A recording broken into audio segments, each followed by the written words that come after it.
gregos antigos tinham a religiosidade como um aspecto fundamental de suas vidas, e sempre que estavam em dúvida, precisavam de conselhos ou de previsões sobre o futuro. Consultavam os deuses através dos oráculos. O oráculo de Delfos foi o mais importante e influente templo religioso da Grécia Antiga, construído em homenagem ao deus Apolo, aos pés do Monte Parnaso, na cidade de Delfos. Esse templo era procurado por pessoas de todo o mundo, desde cidadãos comuns até grandes personalidades como Sócrates e Alexandre o Grande. Foi em Delfos, por exemplo, que Édipo teria ouvido a profecia de que mataria seu pai e se casaria com sua mãe.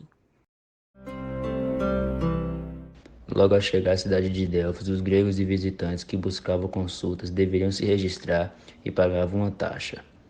Então, tinham que se purificar em uma fonte e passar por um longo corredor com monumentos dedicados a Apolo.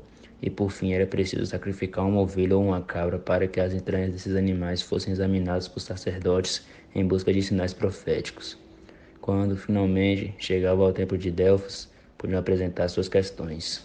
Dentro do oráculo, uma mulher chamada Pítia, entorpecida por gases alucinógenos ou pela fumaça das folhas de louro, conversava com o deus Apolo e, numa espécie de transe mediúnico, pronunciava as respostas em forma de versos enigmáticos, que eram depois interpretados pelos sacerdotes.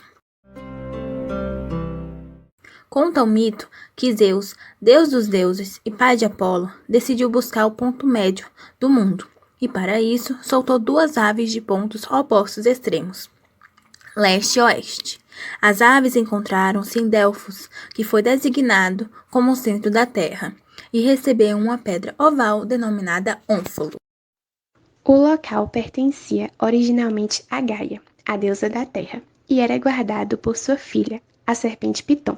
O deus Apolo, associado ao dom da profecia, teria assumido o controle do lugar e construído seu oráculo após matar a serpente, que caiu na fenda do solo e entrou em decomposição, passando a emitir vapores intoxicantes. Os gregos acreditavam que quando as pitonisas, mulheres de boa reputação, escolhidas entre as camponesas, inalavam tais gases, tinham seus espíritos possuídos por Apolo e recebiam previsões. A fama do oráculo de Delfos consolidou-se de tal forma que, quando uma previsão não se concretizava, acreditava-se que a resposta tinha sido mal interpretada, e até mesmo filósofos que questionavam tudo teriam acreditado em suas predições. Certa vez, Querofonte, discípulo de Sócrates, em uma visita ao oráculo de Delfos, perguntou a Pitonísia se havia no mundo alguém mais sábio que Sócrates, e a resposta de oráculo foi negativa. Não havia ninguém mais sábio que Sócrates. Ao receber essa mensagem de Querofonte, Sócrates duvidou. O filósofo não aceitou que ele poderia ser compreendido como mais sábio, pois julgava não saber de nada e sim estar na busca constante pelo conhecimento verdadeiro, e não passou a sua vida a tentar contestar o oráculo. Sócrates procurou todos os sábios de Atenas para que eles pudessem mostrar-lhe o que era o conhecimento e ajudá-lo na busca pela verdade. No entanto, sentiu-se frustrado ao perceber que as autoridades gregas não passavam de pessoas com interpretação errada sobre o conhecimento, e finalmente entendeu a mensagem do oráculo. Era o mais sábio não porque sabia mais, mas porque possuía autoconhecimento e reconhecia sua própria ignorância. Fundamentos que se tornaram base para o método socrático. Essa história de Sócrates é um perfeito exemplo prático do famoso dizer conhecer-te a ti mesmo, que se encontrava no pórtico de entrada do oráculo de Delfos. Segundo o deus Apolo, conhecido por ser o deus da beleza, das artes, da perfeição e da razão, a grande tarefa da humanidade seria buscar o conhecimento em si, e a partir daí conhecer a verdade sobre o mundo. Por isso, Apolo foi também muito importante para o caráter reflexivo e a busca pelo conhecimento, tão valorizados na filosofia. O oráculo de Delfos começou a perder importância na religião e cultura grega no período helenístico, após a conquista da Grécia pelos macedônios. Mais tarde, quando o Império Romano tomou a Grécia, o local sofreu diversas pilhagens e, posteriormente, a expansão do cristianismo também contribuiu para a sua decadência.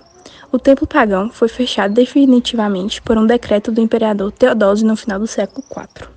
Algumas questões sobre Delfos, porém, intrigariam os cientistas muitos séculos depois. Na década passada, geólogos, químicos e arqueólogos trabalharam na região e concluíram que realmente gases estranhos podiam emanar do templo de Apolo.